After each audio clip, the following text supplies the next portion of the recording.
Hey everyone, welcome to the Niche Pursuits podcast. We are doing an episode of This Week in Niche Pursuits News. And there's news so big that we're really going to just cover one topic today. We're going to cover the helpful content update. That is going to be all the news that we talk about because, boy, it has impacted a lot of websites and in particular sort of the niche site community here recently. And so we're going to dive into that topic, and I've got Jared with me to kind of talk about it the whole way with me. Sorry, I was just opening my second box of tissues here for the podcast episode. I'm ready to go. Gonna need some stamina to get through this one. This is big. This is big so far. So far we're a couple days in, 5-6 days in. This is big. This is really big. I agree. It feels like we're mourning the loss of a few niche sites here, but we're going to see if there's some positive outlook here as well. But I'll also just see how the community is reacting, what everyone is seeing, because a lot of people are sharing what's happening to their sites. So we're going to jump into that. Do stick around for the rest of the episode after the news segment, because we will go ahead and talk about our shiny object shenanigans and then our weird niche sites. So it'll be a little bit lighter towards the end, perhaps. I've got a funny niche site at the end there. Okay, so, good. We'll add some levity to the end of what might be a heavy first part of the pod. I like it. So we're going to bring it home pretty strong for you. But so let's jump into the helpful content update. Before we jump into the podcast, I wanted to let you know that today's episode is sponsored by Search Intelligence. Here's a short clip of Ferry from Search Intelligence showing you how their agency built digital PR links to a client's website. This campaign got us big links in websites such as Lifehacker, Wales Online, Daily Record, and about 20 other news websites. Let me show you how we've done it. We knew that people will be flying a lot this summer, and we knew that journalists will be writing about this topic a lot. So, on behalf of our client, we put together a nice guide about how to fall asleep on the plane. Then we use MuckRack to find journalists who write about travel. Then we put our advice in a nice email and send the tips to the journalists. Within just a few days, the links started landing, securing our client natural placements in really big websites, just like this, and this. This is a great example about how you can leverage seasonal trends to earn links to a website. Anticipate what journalists want to write about at all times and give them the stories that they need. They will reward you with some great, juicy links. I hope this is helpful. If you want similar link building PR campaigns for your website, head to search-intelligence.co.uk and get in touch with them now. So just to kind of catch people up that maybe aren't aware, the helpful content update, I believe, was released like 1 week ago exactly, when we were recording this episode the previous week. And so basically, the helpful content update, as shared here by Search Engine Roundtable, is of course an update by Google that a lot of website owners are claiming that there's very widespread impact that we're going to jump into here. But what is interesting is that a lot of the SEO sensors and ranking tools are showing that this is like a very ordinary day, not high volatility day. So if you look at SEMrush, it's in the green. So it's saying the SERPs are not volatile. SERP metrics, right? All of these are actually showing low, which we may come back to this here in a second. But on the other hand, when you come over to someplace like Twitter, you can see people posting screenshots that look like this all over the place. I mean, the helpful content update, which I guess I should clarify, and Jared, maybe you can correct me. Essentially, the update coming from Google, initially, I think to kind of impact or to combat the impact of artificial intelligence content, they really wanted content that is helpful for humans. Originally in the helpful content update documentation, it said they wanted content written by people for people. And in this update, they removed that initial phrase of content written by people. In other words, it just needs to be content written for people, right? So they've kind of shifted that. Originally, it felt like it was all about AI, but in this recent update, it's like, well, AI content's okay. Even, that's what they removed. So that's the big thing that people have been highlighting. But these screenshots, people on Twitter, I mean, if you just scroll through this one particular thread, you can just see screenshot after screenshot of sites that were negatively impacted, right? That have just almost been devastated, right? And so, boy, where do we go from here, Jared? I mean, I have about 5 or 6 different either screenshots or things that I could share, but what are you seeing on your end? Let me give a little bit of context in addition to yours, and we'll get it out of the way with, and then we can talk about the results of it, because I think Marie Haynes did a nice little roll-up of it. She talked about how this, first off, this helpful content classifier or update originally was about a year ago that it launched, August or September of 2022. So we're a couple updates in on this type of update. Supposedly it's getting baked into the algorithm, so eventually it won't ever have an update. You talked about how they changed the language around it. They changed written by an expert to written or reviewed by an expert. They changed content written by people to content written for people. They added notes about how please don't change the date to make your post seem fresher, maybe because it's already baked into the rankings now. They did make some vague references about adding or removing content, et cetera, et cetera. And so here we are. And, I think the first couple days were pretty soft. I messaged you, I think, a couple hours after we recorded last week's podcast. And I was like, oh, of course, this launched while we were recording. Dang it. Yep. So I think it was this week, so days 4 or 5, when maybe stuff started to fall off a cliff. And I mean, when I was looking, it wasn't doing much, but certainly on a widespread number of my sites that I would classify as niche sites, they have taken a huge impact, anywhere from 20% to over 50%. Some people are reporting over 80% losses and validating it with screenshots from GSC, GA, these types of platforms. So yeah, it's real, and we'll get into if it's just real for niche sites or if it's real for the widespread SEO community, but it's real. Yeah, absolutely. And I am a member of the Mediavine group on Facebook, and somebody, basically posted, "Hey, did anybody else get slapped by the helpful content update this week?" With his, screenshot dropping quite a bit, and there's 570 comments. Gosh. And I will just simply say that tons of people in the Mediavine group are saying that, yeah, had a huge drop.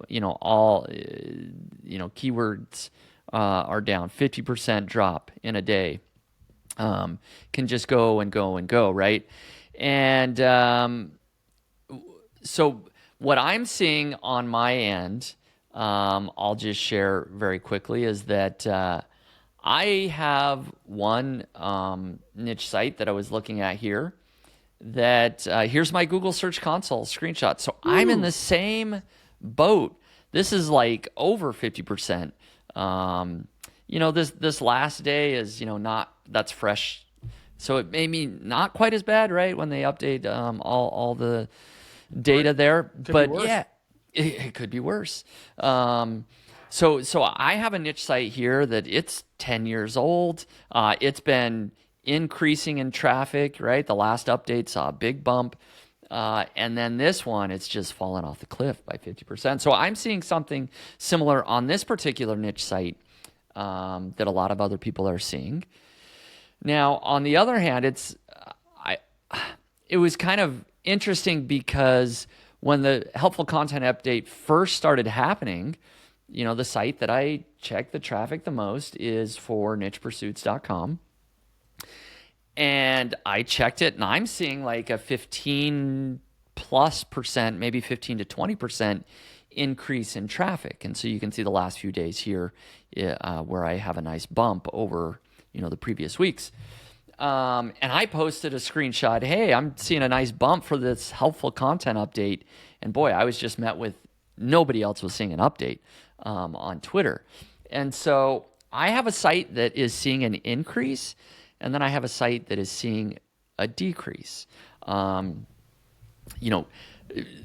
Comparing these two, like Niche Pursuits is definitely way more authoritative. I spend way more time editing, formatting, making the content perfect, right, with a team of writers and editors. It has a very natural link profile. I haven't done any link building, and yet it has lots and lots of great links. So it's a great site. And so I would have really been shocked to see a dip on Niche Pursuits. This other niche site that I have, I don't do all those things. This is all just content that's been outsourced. We hit publish, and there you go. So yeah, this is the site that should have been hit if there was going to be any site that was hit. But what I am finding interesting that I am also seeing here is that this yellow line, Yeah, I was going to ask. is the average position. The average position has actually crept up a little bit over the last couple of days. And when I look at where my traffic has gone down, I'll check articles that lost like 50% of their traffic. I go over to Google, I'm still ranking number 1. So I don't know exactly what's going on. I haven't had enough time to analyze this website other than like it's odd. I don't know if I had a snippet that's now gone on some of those big keywords or something else. But it's just kind of odd. And that's just sort of some broad general observations. So I was going to point out the exact same thing. As I'm in GSC and I'm seeing the dramatic ups and the downs, my average position has stayed the same. Yeah. I don't want to go on record. Could that just be more delayed data than the clicks and the impressions? I don't feel like I've ever noticed that before, but if we're wrong about that and we're not GSC experts on that topic, maybe that's it. But I've not seen – I'm looking at sites I'm looking at a site right now in GSC that I pulled up that had a massive rebound in the August core update. And so I'm looking and I'm seeing a massive increase on Monday, August 28th in clicks and impressions to the tune of 3x. So a 300% increase. Average position dropped that day in GSC.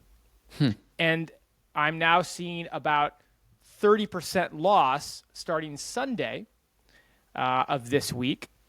Average position stayed the same. And I haven't gotten data on it yet because GSC is a day or two delayed, but I went and checked Ahrefs and I checked recent keywords updated today. And this site has rebounded the 30% it gave up on Sunday. Oh, really? So lots of, and this probably segues this nicely. We're going to bounce a lot today, by the way. We're just going to pick kind of, I don't know if you'd ever call Spencer and I really organized to begin with, but today is definitely not going to be our Wherever the moment. conversation goes. But so this will segue nicely into it. It's just a reminder, especially for those of you who haven't been in this game for a while. This has all the signs of Google potentially doing a rollback or reversal before this update is over. And so I'm already seeing a little bit of signs of that on one site that dropped 30% on Sunday and then seems to have regained a lot of that, if not all of it, today. And they have a past history of doing very extreme things and then having a rollback. I have a site, the site that I came on the podcast and talked about, the one that I bought and that is making $9,000 or $10,000 a month right now. During the May 2022 update, that site plummeted. It lost, I don't remember off the top of my head, 60% of its traffic, 70. And then a week later, totally rebounded before the update was over. And a lot of people saw that. So definitely not saying that's going to happen. Didn't hear Jared say that. But this one has a lot of the signs of what they've done in the past where they've tweaked the algorithm. They've turned the dial up on some things. I think we'll talk. Actually, I want to talk to you about it. Experience. We'll talk about that in a little bit. But they've seemed to have tweaked the dial on experience. And they might kind of look at the results and go, got to tweak that back and turn it back. So if this is your first time going through something like this, just know that we might see a rollback. Yeah, that would make sense from our perspective, from what we're seeing, but we don't control the Google dials. We can only hope and see what's going on. But there is a little bit of data, like you pointed out. Like I said, from my site, I didn't check yesterday where some of these keywords were ranking. Maybe they were lower, but when I checked today, they're all number one for the articles that lost like 50% of their traffic. It's like, well, there's nothing above me, so I don't know where all this traffic went. So maybe that just has come back today. I don't know. All right, so who has benefited from this update? There are definitely a couple of sites that have seen increase in traffic, a lot more than just my site. So if you take a look at a couple of people have tweeted about this, and tools are showing this, right? Marie Haynes on Twitter here, if I got the right one. Yeah, she basically just says that seeing forum posts, Reddit, Quora elevated with this helpful content update is not expected. She says that UGC is real world experience. We'll talk about that a little bit. Yeah. But the tools are indeed showing that Reddit, for example, is seeing massive growth.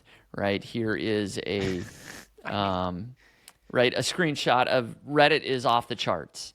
Doesn't even fit on the chart anymore. Yeah.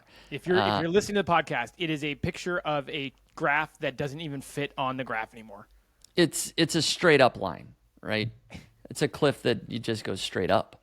And so Reddit is seeing big gains. I know a lot of people are seeing Quora in the search results now. A lot of forums are being seen in the SERP. So when people are querying, basic sort of niche keywords, they're now seeing these websites. And so they've seen a huge boost from the helpful content update. And are you seeing that quite a bit in your niche as well, Jared? Yeah, I tweeted something yesterday. I'm seeing it everywhere. It's just constant. Reddit and Quora are the ones that are winning, but they're probably the largest repository of UGC type content. But I mean, every query I'm doing, I'm seeing a lot of niche relevant-esque forums as well. So you're getting forum and forum and forum. I tweeted this yesterday. This isn't in my niche, but it kind of came up in conversation, and so I was trying to find a good example of this to share. I Googled, should I change a scroll saw blade while the saw is running? Which, first off, you'd think that SGE would answer that. Right. Because it's pretty obvious. Second off, that's kind of one of those topics that you probably don't want some random person answering. You would think that even with UGC coming in vogue in this update, that it would still turn to somewhat of an authoritative website to answer what involves, human limbs being at risk. What ranked? In this order: 4 YouTube videos, a forum, a forum, a forum, a YouTube video, a Quizlet.com article, a Weebly.com article, a forum, a website, and then Quora. Boy, I haven't seen Weebly pull up for many things lately. Weebly, man, I feel like I was back in my high school days there. Yeah, good old free website. So, that was one example, but pretty much everywhere I go and everyone I talk to sees the same thing, just lots of really random forums. And by the way, not often are they fresh forum posts, very oftentimes 10-year-old posts. So the dial has been turned up for UGC. So maybe it's time to ask you my first question on all this. I mean, obviously the EEAT is all the rage with Google and what they're talking about. It was EAT. I looked it up about 9 months ago. They added the second E for experience, and it feels like 2023 has been the year of trying to figure out how to prioritize experience. User-generated content certainly triggers the experience checkbox in one way or another. Do we have this wrong? We've always thought that the A and the T were authority and trust for your website. Perhaps I'm being somewhat tongue-in-cheek, but trying to actually interpret this. Perhaps we need to show real-world experience, but it has to be on somebody else's authoritative and trustworthy site? Yeah, I don't know. That's kind of what it sounds like, right? They want this user-generated content, hopefully coming from experts. I don't know how they're verifying that, right? Random users of Reddit and random users of forums. are on an authoritative website, and so Google's ranking it. But I do like this tweet from Lily Ray, which echoes what we were saying a little bit earlier here, is that that her guess is that the helpful content update is trying to target low-quality niche affiliate sites that lack actual EEAT, but maybe they went a bit too far on certain signals, so undeserving blogs are getting hit. And then she says the update is still rolling out, and it's totally possible they'll tweak or reverse things. And so I kind of hope that's the case. I'd like to echo that same sentiment from what I'm seeing in the Mediavine Facebook group. If there's that many people in Mediavine, and the reason that I kind of point out Mediavine is because these are people that have websites that are doing really well. You can't get into Mediavine unless you have at least 100,000 visitors a month.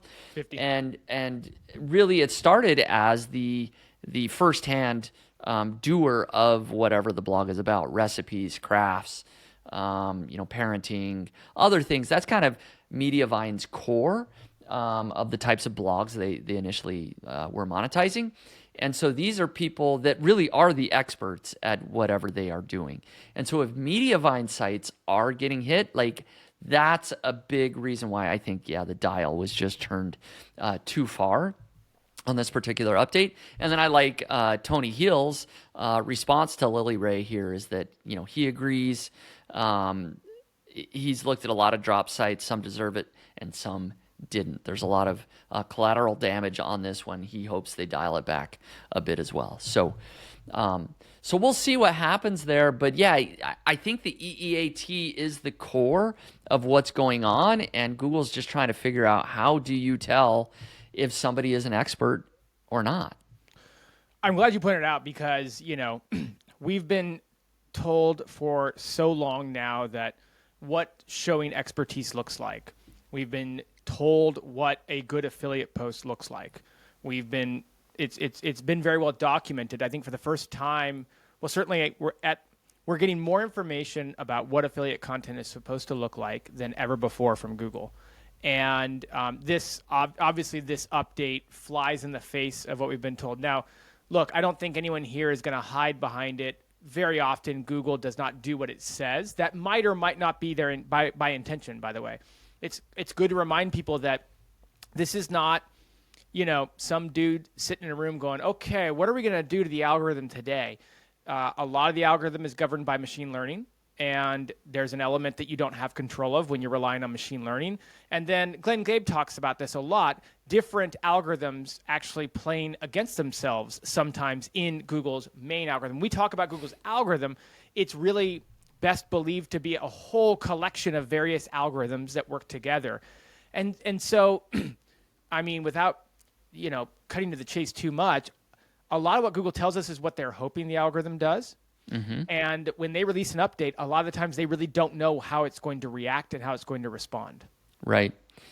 And the bottom line here is that if you can truly be an expert in your niche like that, eventually Google is going to figure out how to recognize you. Like, I truly do believe that, and I do feel like they get it wrong some of the times. And this may be one example where they are currently getting it wrong.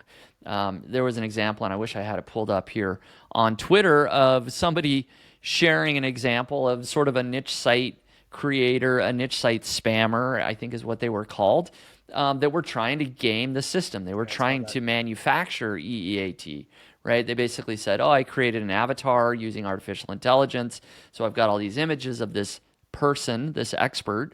I posted that. I had ChatGPT write a profile about this person.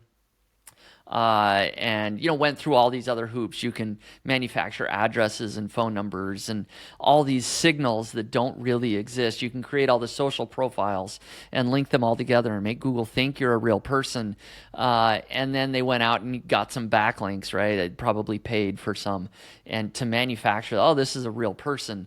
And they just feel like, I'm at the top of the game. Well, that's the kind of person that Google is trying to suss out and trying to probably hit, and deservedly so. So if you are trying to manufacture expertise, like, that's a problem. But if you're a real person like Jared and I, like we're really talking about niche sites. We're really, putting out podcasts. We're really putting a lot of effort, and this is what we do. You as a listener know that, hey, you come to this podcast because we really have been in the game for a long time.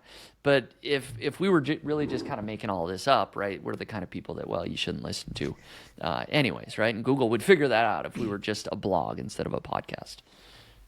So Thank goodness you and I are real people. as far as I'm aware, I was going to say, we've met once. we did meet in person. met. So I believe Jared's real. I Once. believe in him. Long It was time just ago. once. It was a few years ago. So, could've but he changed looks, a lot. you look pretty similar. I do. Yeah.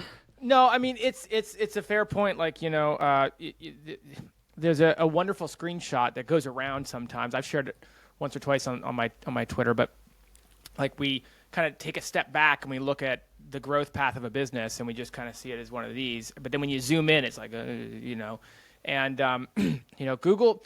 We've talked about it a lot in this podcast. Google is in hot water on so many fronts. From antitrust to AI to their to people not trusting their search engine to ad spend decreasing to I could just go on and on and on and we shouldn't be surprised that things are getting shaken up because Google has an objective, and that is to satisfy their shareholders, and they've got to for lack of a better terms, they've got to keep people engaged with their search engine, and they've got to keep brands spending money to advertise on their search engine. And, I don't want to say desperate times call for desperate acts, but, I'm not surprised to see things getting shaken up, given what we know when we take a step back and look at Google. Right. Yeah, there's a lot going on. Ever advancing AI technology. They want to be at the forefront of that. They want to, keep the returns coming to the shareholders, everything. So that they got a lot going on, and there's a lot of people turning a lot of different dials, and so we'll see what happens. At the end of the day, you can also just sort of take a different perspective. If you take Keith with Minted Empire, I love this. It just says, that's better. Right. And for those listening, he basically took his graph and flipped it upside down. And so now it looks like everything's increasing. So, maybe take a step back, get a different perspective. But let's wait this one out, a few more days or another week until it's finished rolling out before we drastically change any strategies or things that we're implementing. I'm not going to go back and rearrange all my internal links and update content. I'm going to just kind of chill here for a week and see where everything shakes out. That's what I'm going to do. And to piggyback on that, Spencer and I are certainly not, we're very far from mental health experts. But, if this is stressing you out, there's nothing wrong with just taking a walk, maybe even taking a day off, and just don't check. Just don't worry about it for a day or two. Like, these worries feel so big for many of us right now. And not that they aren't big, but there's nothing wrong with just taking a step back, maybe not checking analytics as much as you normally do, maybe just doing something else and getting your mind off it, checking back in, whatever it is, a couple days, a week, something like that, and taking a more long-term approach to it. Great advice indeed.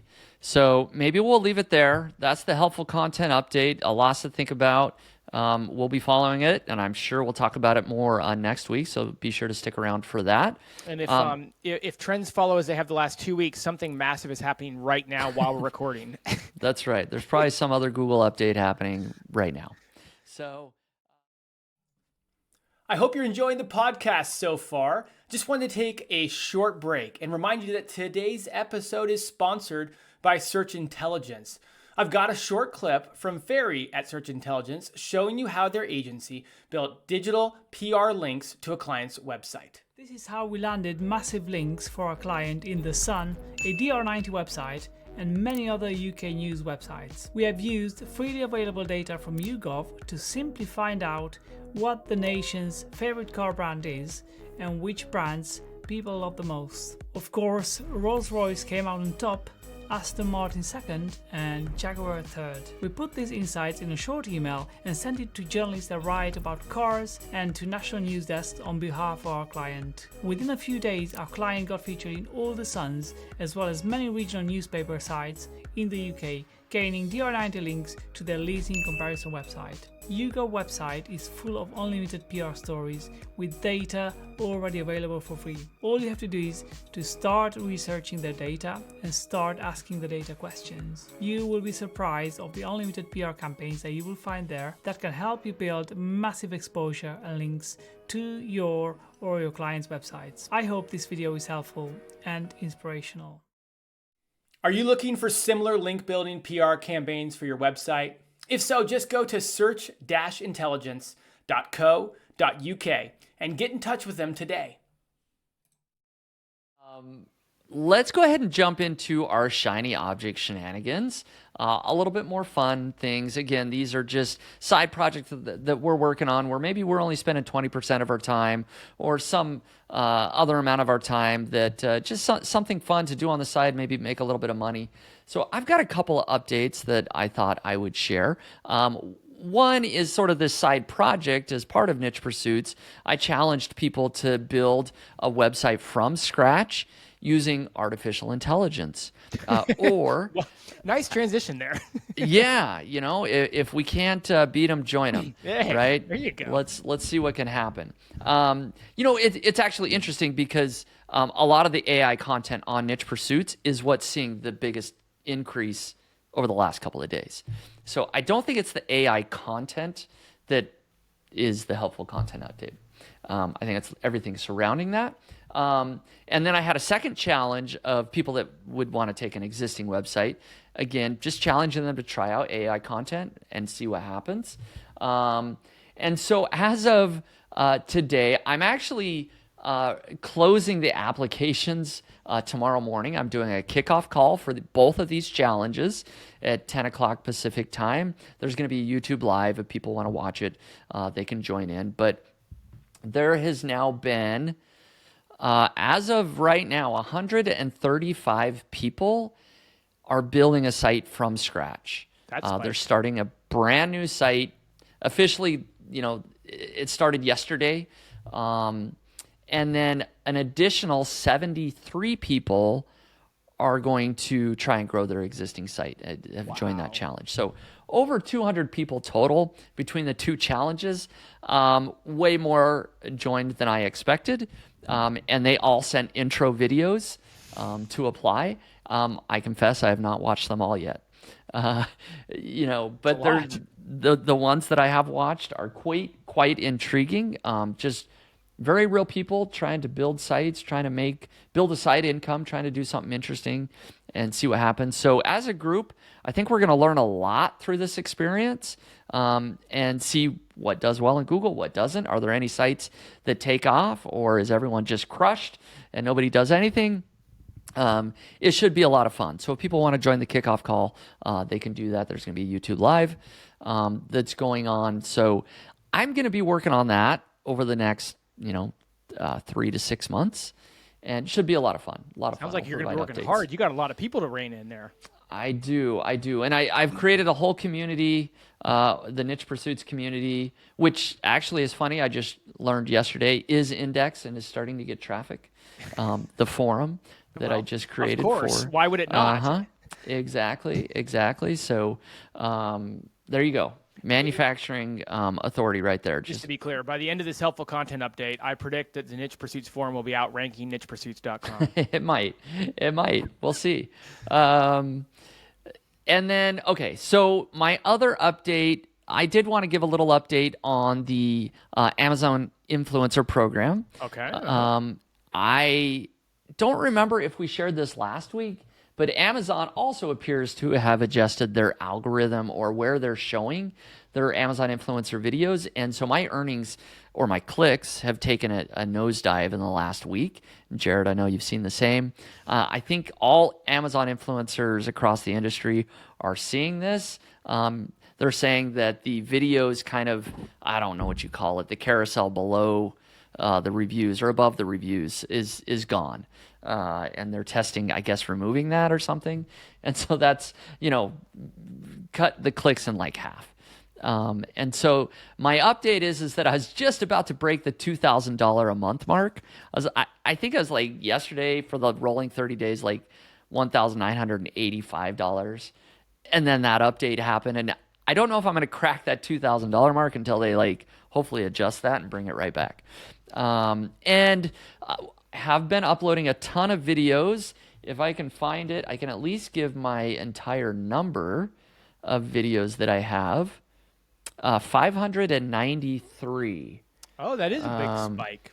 I can't remember if I was over 500 last week. I was either just over or just under. So You were just over 500. so yeah, probably 80-ish, 80 to 90 videos uploaded in the past 7 days. So and should have quite a bit more over the next week. So Out of the, because you had 6 people over to the house, trained them up. Out of the 80 you got last week, like, I'm just curious, is it kind of one person pulling most of the weight? Is everybody kind of doing 20 each, or whatever, 15 each that works out to be? definitely one person did the most. Yep. Maybe 50%. Makes sense. That's how I of figured, those. we've all hired enough people here. That's how it goes. And then 3 of them kind of did some even amount. I don't know what that is, right? And then the final 2 really kind of almost did nothing. Yeah. So yeah, that's kind of the way it's gone. And so we'll see how long that goes. If they stick with it, I may get rid of the bottom 2 that aren't doing anything. I don't have to get rid of them. They just aren't doing anything. So I guess they got rid of themselves. But yeah. So it's been interesting. It's been fun. I'm going to keep doing new videos. I'm going to stay strong and through at least Black Friday, through the fourth quarter, and see what happens this fourth quarter. That was a very melancholy tone you took to that. Yeah. Well, I was on such a high of like, oh, earnings are up, clicks are up, and then Amazon changes. And so that's why I always sort of say, like, I don't know if I would make Amazon influencer my primary business, but as a side hustle, I'm okay with the roller coaster. No. Yeah. Well, I mean, that's a good transition. I'm all focused side hustle wise on Amazon influencer through Q4. And just like you, I think you and I messaged each other. Because I don't check it every day, but I think a couple days had passed and I logged in. I'm like, is there an error? What's going on here? I think am I loading the wrong? Am I in 2022 here? What's going on? And so it nosedived. I think 50% is being generous. It went off a cliff something like a week ago. I didn't know that it was because of them removing carousel videos or something like that, but I do know from messaging a few other people that I've become friends with, like, everyone's experiencing the same thing. So it's not something to do with my videos.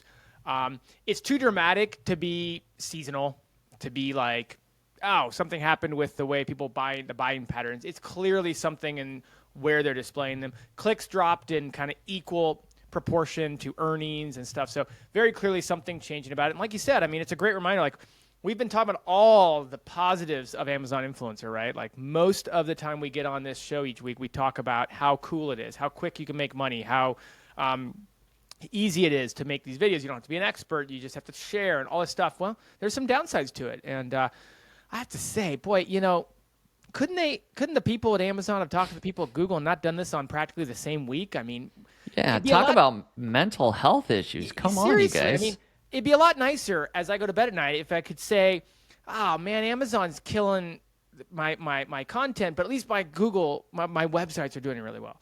Mm-hmm. Or if I could kind of say, well, boy, what an awful, helpful content update. But, hey, this new Amazon influencer thing, at least that's going well. I can still be positive about that. Man, it's a double whammy right now, I'll tell you. But anyways, I digress. I'm like you. I'm going to keep going strong on it and have faith that that Amazon, from all intents and purposes, is probably testing, because we've seen a lot of signs that we've shared over the past couple months that they are investing heavily in this program, and that they do want it to be here to stay. They do want to encourage creators, not discourage them. So hopefully Amazon and Google are just testing this week. Mm-hmm. Yeah, I agree. And somebody that's gone through a lot of Google updates, right? I think about Panda and Penguin, and I survived, right? That was over 10 years ago. And so similar, thoughts are happening now, or with any update. It's like, you can survive, take a deep breath. And people that have been through the Amazon influencer program over the last 2-3 years, they're saying something similar. Amazon test things all the time, and then they reverse it just as quickly, right? And so now, One thing to point out, I was messaging with Thomas, who came on the podcast a while back to talk about his longstanding success with influencer programs. So when I have a question, I kind of just message Thomas. And he's pointed out something very interesting. He's like, hey, I don't know if you've checked the relationship between the Helpful Content Update and Amazon Influencer. And I said, what do you mean? He's like, look at the visibility index for Amazon.com in the SERPs. It's fallen off a cliff in the Helpful Content Update. Oh, interesting. Yeah. So, I mean, I don't know if that's part of it, but they are somewhat Doesn't help.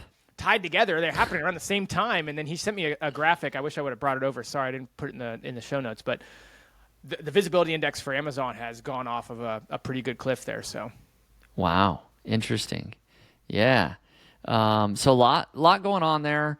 So if you're in the Amazon Influencer Program, we share your pain. We know what you're going through. Don't worry about it. I was telling in our team meeting this morning, I was like, man, pour one out for Google and pour one out for Amazon. It's a double whammy week. I did just an update on my end, since I know, I did make videos this week, somewhere around 100. I didn't get the exact number. I'm not the most of organized people. I am organized, but not terribly organized. Kind of the theme of the podcast this week, but somewhere around 100 or so. Caitlin chimed in a bunch this week. She did a bunch this week, so I did not do 100. I probably did about 50 of those. She probably did about 50 of those. We hit somewhere near 100. And again, just try to make that push because I'm still bullish on Q4. And so here's what I'm going to do this weekend. I'm not saying I'm going to film them this weekend, but I'm going to get down all of the Thanksgiving and Christmas stuff from the rafters. And I look back now and realize I had so much success with summer seasonal stuff. Now that I see it, it wasn't that some of those products did really well because I was necessarily ranking really well in the Amazon Influencer Program. A lot of it seems to be tied to the seasonal aspects of it. People buying barbecue stuff in June, people buying, back to school stuff in September and stuff. So trying to think ahead about the seasonal content for Q4 and Thanksgiving and Christmas. These are kind of big holidays, at least stateside, for people in the fall and the winter. So I'm going to get that down and then just kind of get it ready to start filming over the next couple of weeks. Yeah. Sounds like a good plan. So before we transition into our weird niche sites, I wanted to just read one podcast review that we had. Had a new review come in, and I think I've missed the last few weeks. I keep forgetting to check, but had a nice review here that says, always eagerly awaiting the next episode. And this is username, the real B1GK. I get so much value from this podcast as someone who just launched my own niche site and e-commerce store in the health and wellness space last month. Nothing about what we're doing online is easy, but hearing of others' success and learning the steps they took to get there is the inspiration we all need to keep grinding.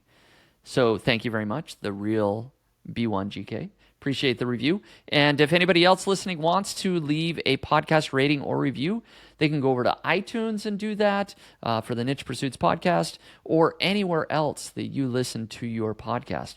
We'd love to see those ratings and reviews. So thank you very much. How many fake B1GKs are there out there that he needed to establish a real one? Yeah, he is the real. I don't know. It's a good review. So yeah, absolutely a great review. So we appreciate it.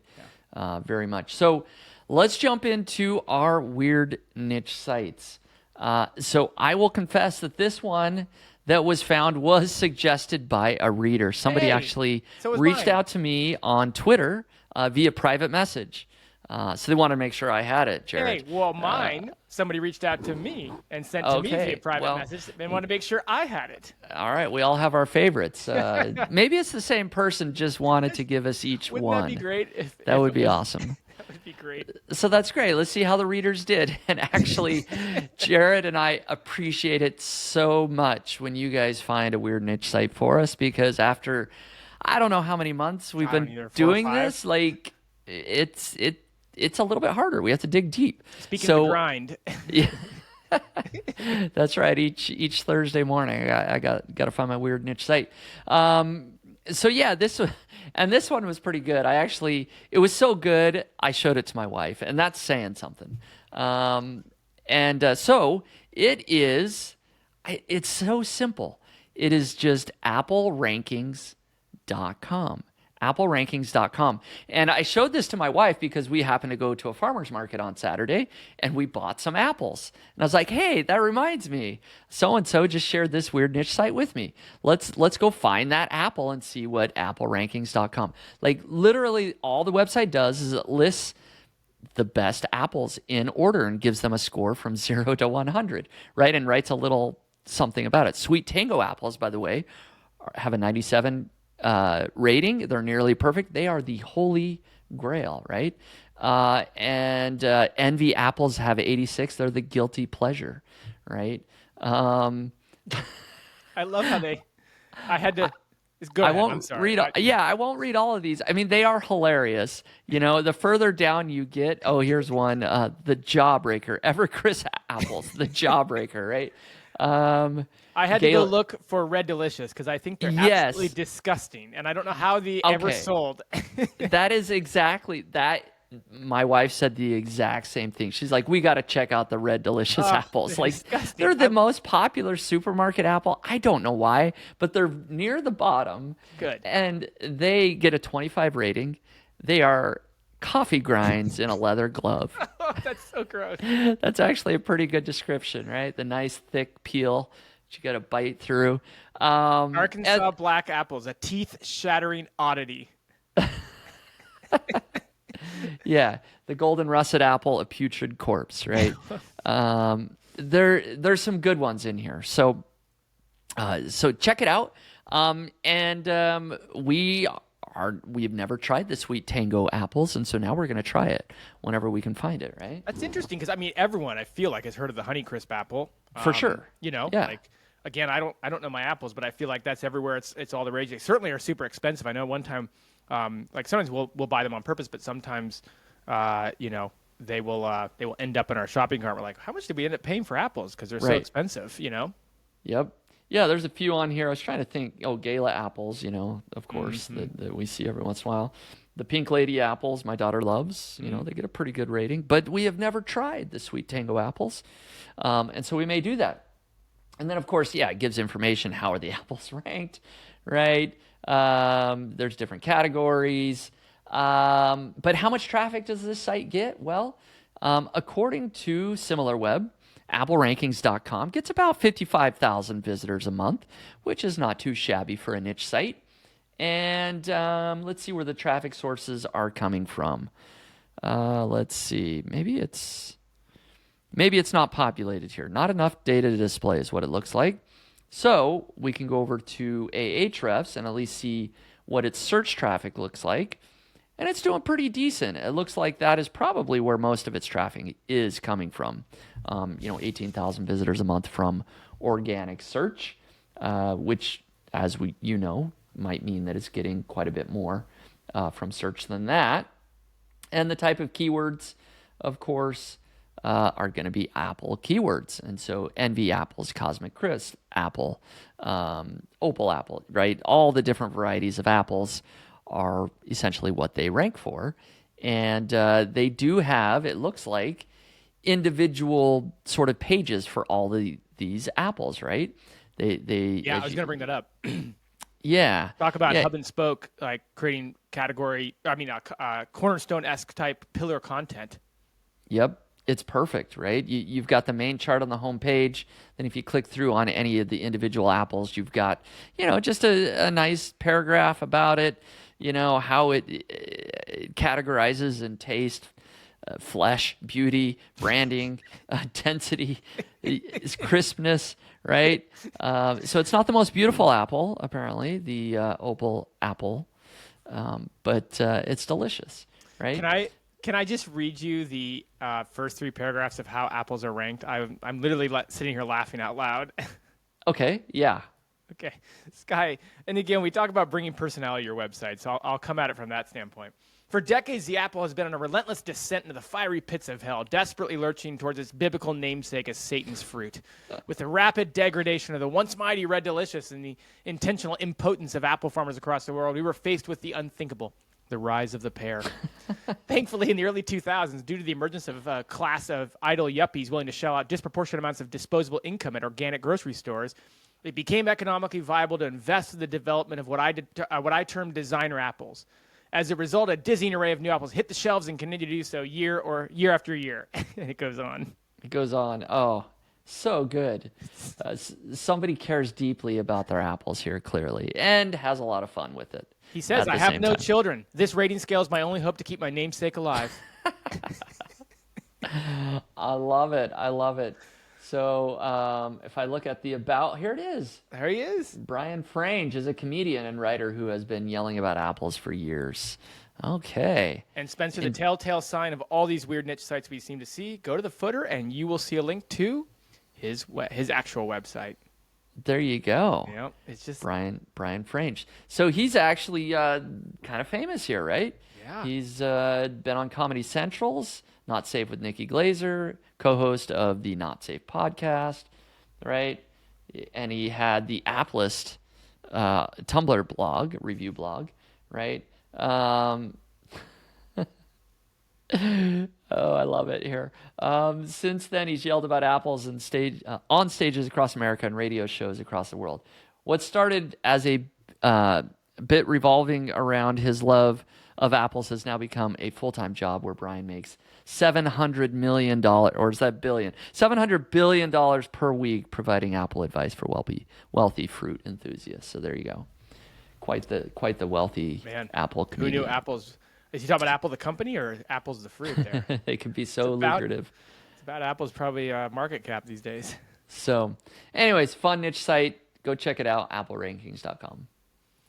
Well, mine is well, again, I knew this was going to be a tough podcast, and so I was really glad when I had someone, thank you, send me a website that had levity to it, right? And so what we are going to be looking at today is thegazoogle.net. And so this is a search engine of sorts. It's basically, and again, I'm going to have to, be a little tasteful here, Spencer. I think we might have some language introduced here on the screen, so I'll have to kind of, parse that out. But basically, it translates the internet into gangster talk for you. Now, I don't know if I'm dating myself here, but I seem to remember a site like this a long time ago called the Shizzolator that translated the internet into Snoop Dogg language. And I remember getting a good laugh out of that, sitting around with my coworkers at my photography studio, which does date me because that's 15 plus years ago. But this does something very similar. So, Spencer, I gave you some links, and why don't we go gazoogle or translate the nichepursuits.com website into gangster talk here and bring it up on screen there. Yeah, let's do that. Okay, share this tab, Niche Pursuits. This is the article that you had. 16 SEO content, freestyle, and skills that'll help drive traffic and improve your crazy rankings. And the whole article... The best SEO content, freestyle, and skills to use. I love it. And it's like, man, it's like changed how my website even looks. It's again, I wish somebody could see the tech on, or somebody could explain the tech on this. I don't understand a lot about the tech on this, but it really, it's gone in, it's done the whole 9 yards. It takes it somehow doesn't really tend to do brand names. It's really amazing. Word agents can optimize just about any bit of content, from existing content to freshly smoked up Snoop bloggy blog articles, landing pages, thang descriptions, and more. Word Agents is one of the dopest content agencies up there. So peekaboo, clear the way. I'll be coming through for show.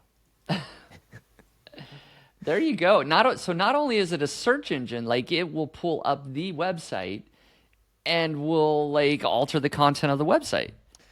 I didn't actually do SERP, so I didn't search something. I just popped in Niche Pursuits. I also popped in a link for Weekend Growth to see what it would do with my little website. I didn't do a search result. I wonder what it would do with a SERP, like a query, like, how to make sure you don't cut your hand off with a skill saw, or whatever that thing I said earlier. Right.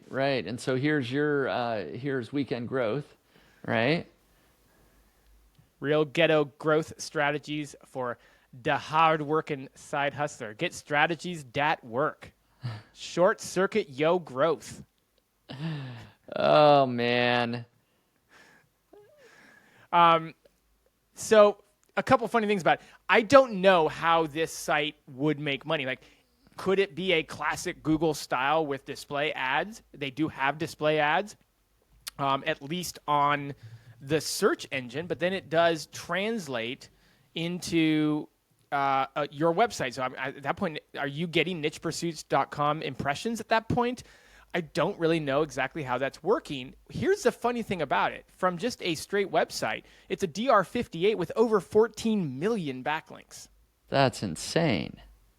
That's crazy. So I have no clue how this monetizes. If it does really well, it ranks for under 100 keywords. So in theory, it gets very little organic traffic, yet with that sort of backlink profile, I mean, it's really interesting. I think every week we do a pretty good job kind of trying to figure out roughly what that site is or isn't profitable in and some opportunities for it. I'm really in the dark on this one. It sure is funny, though, man. Put your website in, put your niche site in. If you need to laugh a little bit, it's been a rough week. This is something for a Friday afternoon. Go. That's right. Yeah, spend your time this weekend doing that instead of looking at your stats. If you come over to SimilarWeb, it gives a rough estimate, 32,000 visitors a month. Yeah, not much. It's kind of what it says. Yeah, I mean, it's a fun, weird niche site. Like, I think, and it doesn't display where anything's coming from, but this website fits perfectly into the category of this is a weird, off the wall niche site. Like, somebody in their spare time put a lot of time into building this. How do you think this is working? I mean, is this AI? Is this an AI is it? I mean, what you know code better than I do. What do you? Well, what do you think this is? it feels like it's more like an article spinner than AI, right? I think they're probably taking certain words. They've got a database of like, okay, if this word shows up, here's 3 variations you could do, or if these phrases show up, here's a few variations, right? And so then you just get this That's a lot of work, gobbledygook of. What's that? That's a lot of work to put together that database, I feel like. Yeah, probably. Yeah. Someone's I passion suppose. project. Someone needs to A see the world passion speaking project. more in gangster talk. That's right. They're on a mission. So it is Gizoogle.net. Gizoogle. GIZOOGLE.net. Yeah, Gazoogle, Yeah. I think, is the way that you should probably pronounce that. And Something like that. a pretty blatant ripoff of the Google logo. Yep, Yeah, for pretty sure. blatant ripoff of everything Google, actually. So clearly an ode to the search engine that is the topic du jour of today. That's right. So good find. Yeah. So listeners, keep those weird niche sites coming. Feel free to direct message us. We love it. Not us, me. Just feel free to direct message me. Well, if you got 2, you can share. Yeah, that's true. Yeah, find 2 and just message each of us individually. Here's maybe the next competition that I need to do. Speaking of challenges, is like, hey, who can find the weirdest niche site? We need to have a leaderboard and have the community vote on it, and whoever found the weirdest niche site, gets to come onto the podcast and pitch everybody something. I don't know. I like the idea. So that'd be fun. That'd be fun. Because I do agree with you. I'm definitely not complaining, but it for whatever reason, it's getting hard to find some of these that are, you don't want to bring a dud to the podcast. I've probably brought a few that were barely good enough, but you don't want to bring a dud, so it takes some time to make sure you got a good one. That's right. So got to keep the show going. But thank you, everybody, for listening in. That's going to wrap up the show. I mean, we talked about, obviously, the helpful content update. We'll cover it again next week, of course, to provide any updates that are going on.